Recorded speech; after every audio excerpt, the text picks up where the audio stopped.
শাকিব খান এর বাসায় বুবলি এসে তোমাকে নাকি চর মেরেছিল। অপু বুবলির পর ঘটনা এবার গড়ালো বুবলি ও পূজা চেরিতে। আমরা অনেক তো শুনেছি অপু বুবলির দ্বন্দ্ব, একজন আরেকজনকে খোঁচা মারলো, ফেসবুকে পোস্ট দিলেও কেউ আবার বাথরুমে গিয়ে লুকালো, আবার বাচ্চা নিয়েও কান্নাকাটি, কত রকম ঘটনাই না শুনেছি।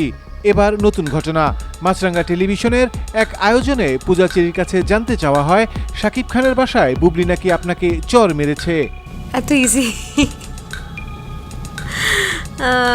বুবলি আপুর সাথে, বুবলি আপুকে আমাকে যথেষ্ট আমি পছন্দ করি, she is a very good actress.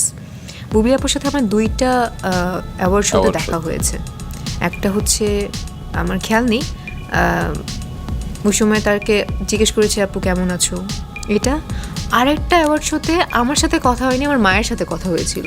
আচ্ছা, সো এই 2টা অ্যাওয়ার্ড শোতেই দেখা হয়েছিল। এরপরে তার সাথে আমার পার্সোনালিও কোনো রিলেশন নেই, পার্সোনালিও আমি তাকে ওরকমভাবে চিনি না, এবং কোনো দিন এক্সট্রাভাবে কথাও হয়নি। যেভাবে আমার অপুদির সাথে আমার যেরকম সম্পর্ক, আমি কিন্তু বুবলি আপুর সাথে ওরকমভাবে কোনো দিন কথাও বলিনি। সো একদমই গুজব।